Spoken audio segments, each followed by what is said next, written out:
I'm sure you've noticed how often Premier Daniel Andrews claimed yesterday and again today that he had no choice. No choice at all, he kept saying repeatedly, but to keep the curfew and the lockdowns going in Melbourne for at least another 7 weeks until October 26, and to keep restaurants and businesses largely closed and kids away from school till at least November 23. It's complete rubbish, of course.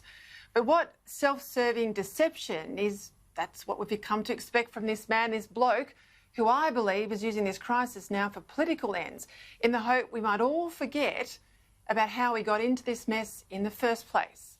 His failures in hotel quarantine and now manifest inadequacy of Victoria's contact tracing system. Now here's what's critical. The full scope of this modelling, referred to constantly by the Premier, has not been released. Not to you publicly, not to us in the media, not even to the federal government, even though it's taxpayers right around Australia, I remind you, who are footing the bill for Victoria's incompetence. We will continue to carefully review this plan. We're yet still to receive the detailed modelling. We've seen the high-level modelling and the other assumptions that have gone into the plan. But what I can't help but be struck by is that under the thresholds that have been set in that plan, Sydney would be under curfew now. Sydney doesn't need to be under curfew now. They have a tracing capability that can deal with outbreaks. That's why I say it's important that we work on building that tracing capability in Victoria to get it at a level that enables it to move in a more confident way than I think the plan that was announced yesterday set out. We'll get into Victoria's appalling contact tracing system in just a minute, but let's put this whole withheld modelling into some context. The modelling that the Premier says is the whole basis for this continued Victorian lockdown is solely modelling about the impact of COVID-19 in the Victorian community. That's all it is. That's all it is. But managing COVID isn't the only challenge the government has. It also has to carry the economy and businesses and families through this pandemic emotionally and financially. So where's the economic modelling that you would need to assess alongside the COVID work to make any sort of comprehensive decision to keep these lockdowns going indefinitely? Here's the Premier on this today. In terms of broader economic modelling, broader impacts of these restrictions and the only option to defeat the second wave, and that's a steady, safe one, not something that can be done in just a few weeks, there'll be more of that, more contemporary data come to that over the course of time. Well, that's a galling admission. How can you even release a plan with none of the economic work done? This is a COVID-only plan. It's not holistic. It's not strategic.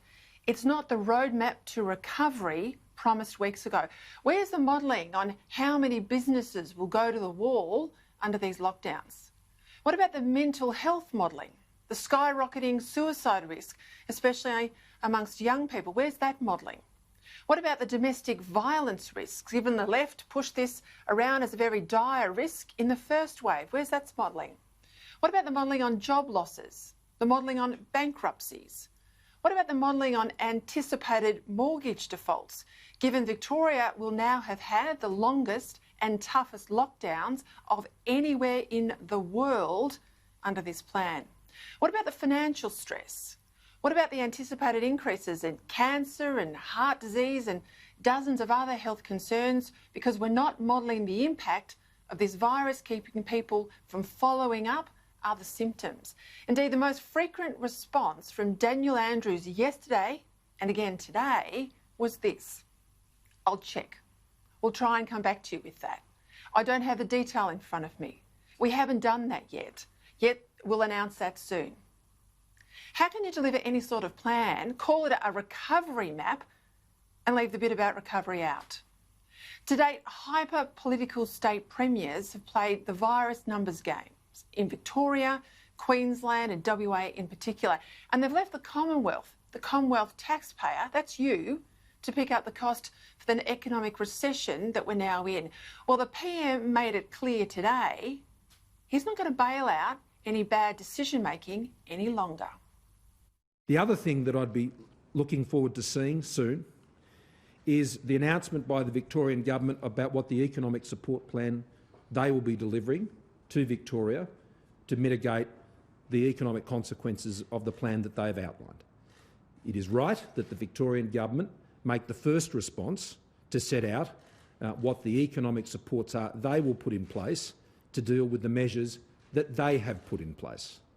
Victorians are being supported more by the federal government than any other state and territory is drawing on that support, and we will continue to do that. So what is required over and above the support the Commonwealth Government is providing to Victorians, we first want to see what the Victorian Government will be doing to address that. Now, to even lift Melbourne's curfew, a curfew I might add we didn't have in wartime, new cases will have to drop to less than 5 a day, every day for a fortnight. And to approach something like normal life at the end of November, restaurants open, weddings allowed and funerals permitted and most children back at school, we will require no new cases in Victoria, none, 0, for a fortnight. Show me where that is happening in a country around the world. Again, Andrews pleads that he had no choice. Well, that's a lie. That's a lie. Every leader has choices. And if he looks north to Sydney, Daniel Andrews will see a model that has prioritised contact tracing over the blame game. For the past month, New South Wales has been averaging around 10 new cases a day, and there's been no acceleration of infections and not the slightest bit of pressure on the New South Wales hospital system. So if New South Wales can cope with 10 new cases a day, all schools open, all retail open, all businesses open, subject of course to rules about social distancing, and all travel within the state permitted, weddings up to 150 people, and funerals that properly farewell those we love, then the Victorian Premier cannot tell us that he has no choice. He has choices. But instead he's hoping Victorians will eventually forget what caused this second wave in the first place. In all of this, proper contact tracing is key. New South Wales has it, Victoria does not. Well, we'll be providing the constructive feedback to the Victorian Government on once we've had the opportunity to fully look at the assumptions that sit behind this plan. And one of those key assumptions, which not only are we asking about, is the assumptions that have been made about the efficacy of contact tracing and whether improvements in contact tracing would enable that plan to be bettered and to see Victorians having their livelihoods and their lives restored sooner. New South Wales is the exemplar. They've had a proud history of many, many years of advanced investment in public health. They've had good systems, they've had embedded public health units in all their local health districts, they've had very good outbreak response teams, they've got a large group of people. It's not just about tracing, it's about the outbreak response, it's about the epidemiologist expertise, it's about that clinical leadership. And therein lies the difference. In the end, the greatest determinant of success we have connected to this virus is who we elected to lead us through it. It's leadership. It's leadership. And right now we've got a government in Victoria that's trying to prolong this COVID crisis to mask its very real responsibility for this second wave outbreak. With little or no assessment or modelling or even consultation on what it will do to the economy, to business, indeed the well-being of Victorians, it's a disgrace. And everyone right around the country has got the right to be as angry as they are today.